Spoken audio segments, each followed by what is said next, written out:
किताबों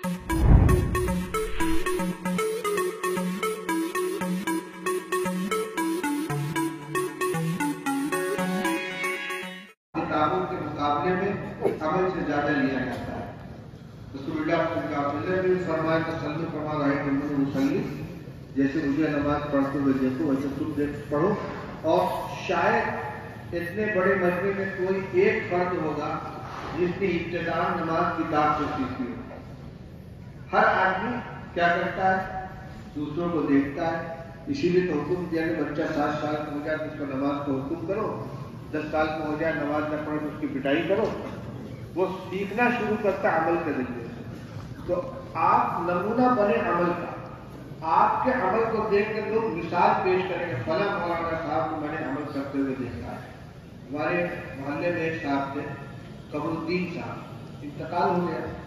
और एक आलिम गुजरे हमारे मौलाना अहमदुल्लाह बनारसी, जो शेखुल हिंद रहमतुल्लाह अलैह के शागिर्द थे। उन्हीं ने मदरसा कायम किया था, मदरसा मोहम्मदुल मदारिस, जो बाद में जामिया इस्लामिया के नाम से मौसूल हुआ। सन 1900 में मदरसा कायम हुआ है, 1318 हिजरी। शेखुल हिंद रहमतुल्लाह अलैह के शागिर्द थे मौलाना अहमदुल्लाह साहब। तो हमारे कमरुद्दीन साहब ने तकिया कलाम थे, मैंने मुझे अहमदुल्लाह साहब को ऐसा करते हुए देखा। आप ऐसे बन जाए कि लोग हर अमल के अंदर आपकी मिसाल दें कि मैंने उनको ऐसा करते हुए देखा।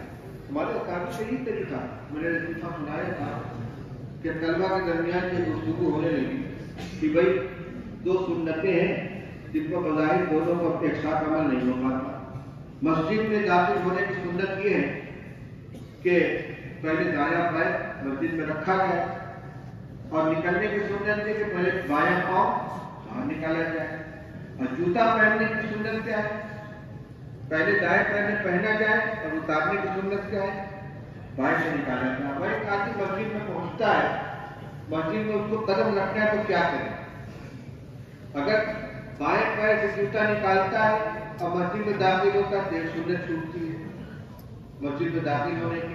और दाहिने पैर से पहले जूता निकाल के मस्जिद में रखता है तो एक सुन्नत छूटती है। कौन सी?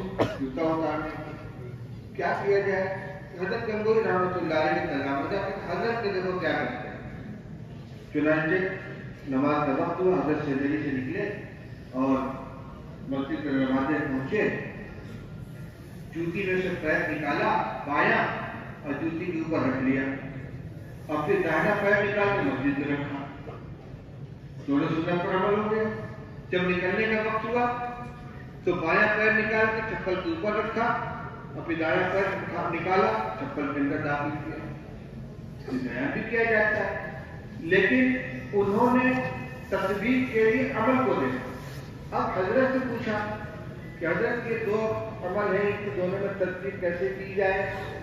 हाँ भाई, गौर करने की चीज है, देखो सोचो क्या किया जाए। हजरत आप ऐसा करते हैं, कहा ठीक। यानी इतना इत्तेबाए सुन्नत का मलका पैदा हो गया था कि बिना इरादा एक अमल हो रहा है, तवज्जो उसकी तरफ नहीं है। और जब पूछा गया तो गौर करो कैसे अमल होगा, हजरत आप ऐसा अमल करते हैं ठीक। तो नमूना अमली नमूना बन गया हर चीज के एतबार से, कौल के एतबार से, फिल्म के एतबार से, अपने अखलाक के एतबार से, मामलात के एतबार से। एक फर्द से अल्लाह ताला ने पूरे इलाके को उठाया। बहुत से मिसालें ऐसी मिलती है। वो अपने जमाने के तालिब थे, मौलाना सिद्दीक अहमद अब्बासी रहमतुल्लाह अलैह। एक बिल्कुल जंगली इलाका बिहार का बात का सवाल है, वहाँ के रहने वाले पूरे इलाके को उन्होंने सवाल किया। मौलाना अब्दुल हलीम साहब जौनपुर के गुजरानी मदरसा का, हजरत मौलाना अब्दुल साहब रहमतुल्लाह अलैह हरदोई के मदरसे वाले। इसी तरीके से बहुत से वीरानों के अंदर ऐसे लोग मिलेंगे कि एक आदमी ने जाकर वहां पर खिदमत शुरू की है और पूरे इलाके को शिर्क बिदअत से पाक करके सुन्नत का रहवाना बना दिया है। हिम्मत करें तो इंशाअल्लाह अल्लाह ताला आपको भी काम देंगे। बस इन्हीं के दुआ से बात को खत्म करता हूँ। दुआ से पहले निकाह हो जाए, बुला लो भाई निकाह।